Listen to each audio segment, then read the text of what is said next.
Cavalcade of Kings.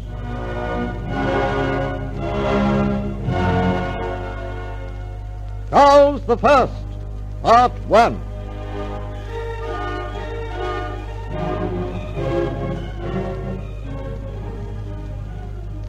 The Cavalcade of Kings rides on. James the First has passed, and his son Charles now approaches. Charles the First of England was born at Dunfermline on the 19th of November, 1600. He was a sickly child, unable to speak till his 5th year. Later he outgrew his defects and became skilled in tilting and marksmanship, as well as an accomplished scholar and a diligent student of theology. He was created Duke of Albany at his baptism, Duke of York in 1605, and Prince of Wales in 1616, 4 years after the death of his brother Prince Henry, who left him heir to the crown of 3 kingdoms. Later he became betrothed to Princess Henrietta Maria, the sister of the French king. On March the 27th, 1625, Charles succeeded his father, James I, to the throne.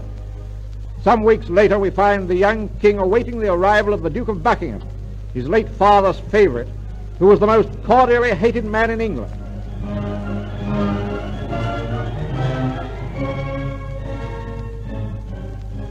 Your pleasure, sire. My good Buckingham, it is now 6 weeks since I wed by proxy the beautiful Princess Henrietta Maria. 6 weeks, mark ye, Buckingham, and as yet I have not so much as kissed the hand of my wife. Oh, such a condition is not to be borne, sire. Indeed 'tis not.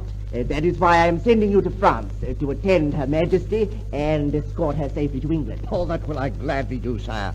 To be the special envoy of Cupid pleases me mightily. On your way, Buckingham, and see to it that ye linger not at the French court. 'Twill be difficult to tear myself away, sire.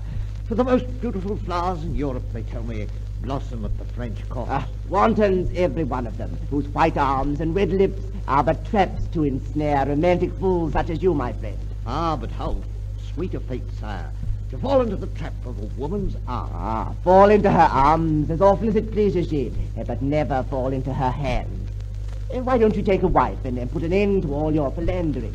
Oh, my artistic soul shrinks from such dull monotony, sire. You are as fickle as the wind. But mark me, the fish that is soon caught that nibbles at every bait. Maybe that's right, sire.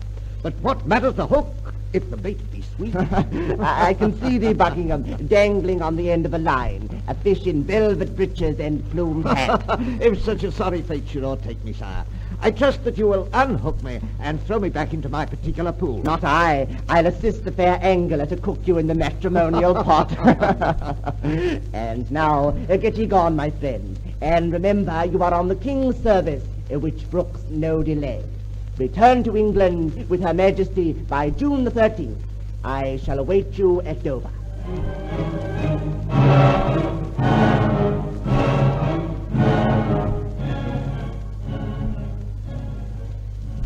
Charles, my beloved husband. Henrietta, at last.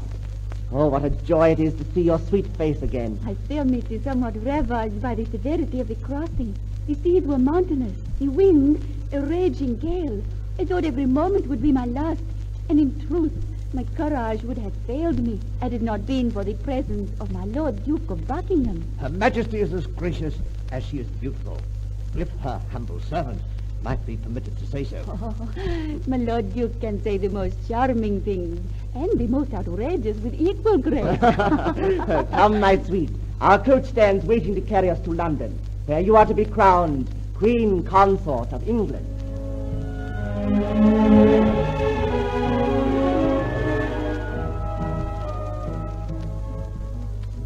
The English people at first took Queen Henrietta to their hearts, but she held the Protestant religion in great dislike, and brought over a huge retinue comprising a bishop and 29 priests, with 410 male and female retainers whom the king permitted to worship freely in the Catholic faith. This stirred up strife and made the people hostile towards the queen, and in addition to this, the king's friendship with Buckingham prevented him from being trusted by his subjects.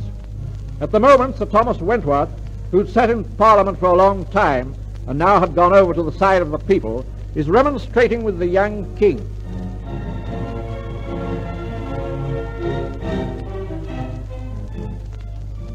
Your Majesty is surely not surprised that Parliament refuses to grant money for a war with Spain when they know full well that the crazy idea emanated from the brain of my Lord Duke of Buckingham. Well, they'd better make haste and let me have money, or it will be the worse for them. Sire, what use to carry on hostilities with Spain? Hast forgotten the miserable failure of our expedition to Cadiz? A failure that could be turned into a great and glorious success. If only the pig-headed clogs in Parliament had the wit to listen to my new plans. Parliament is against Buckingham to a man. For he is the cause of many great public grievances and wrongs. And until you rid yourself of the parasite, you will never have the full confidence of your ministers. There is another matter, sire, which is causing grave disruption. Oh, speak on. Let me have the full content of your woes. If faith was ever a man more plagued than I. Sire, I am but the mouthpiece of the people and crave your indulgence. Speak on. Sire, the people are bitterly incensed over the marriage articles which pledge you, in violation of solemn vows to Parliament, to permit the Queen and all her retainers the free exercise of the Catholic religion, and to give her the upbringing of your children until they reach the age of 13 years. An arrangement which apparently does not find favor in the eyes of Sir Thomas Wentworth. Your Majesty, my business is with the King. No, good sir. Your business is with the Queen, the potential mother of the King's heirs. State the reason why you object to our children when they are born being brought up by their mother. Your Majesty asks the truth. I demand it, sir. Then I shall speak it. Parliament and the people both object to the heirs to the throne of England being brought up in the Roman Catholic faith.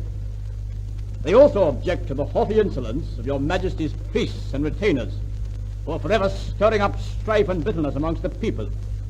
And your Majesty would do well for the future peace of the King's subjects to send her troublesome servants back to France. It will be a more comfortable condition for them than a prison in the Tower or the executioner's block.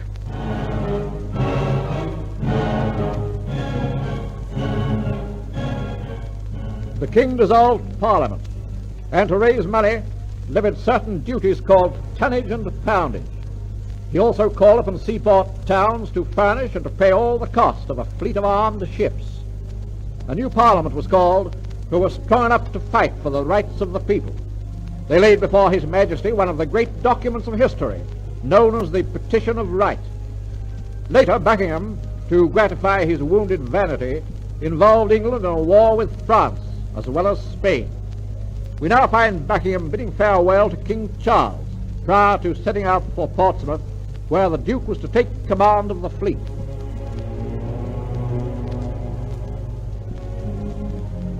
I was forced to sign that cursed petition of right, Buckingham, in order to get money to send this expedition to the relief of La Rochelle. Its fate is in your hands, my friend. I shall not fail you, sire.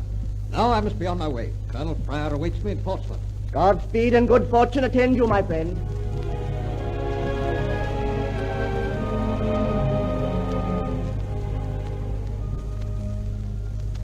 You are on time, good Buckingham. Aye, Colonel. I rode hard and long. 'Tis well. The fleet is ready to sail with the tide. We but waited your arrival. And now that I have satisfied my hunger and rested my tired bones, we had better proceed to our ships. Night is dark outside. Wait here, Buckingham.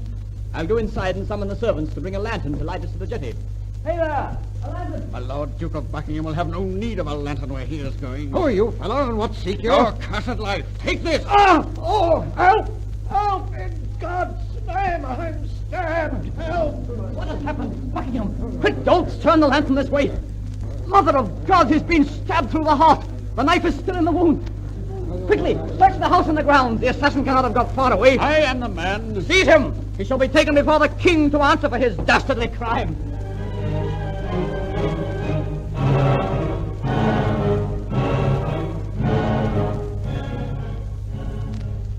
You say Buckingham was murdered? Yes, sire.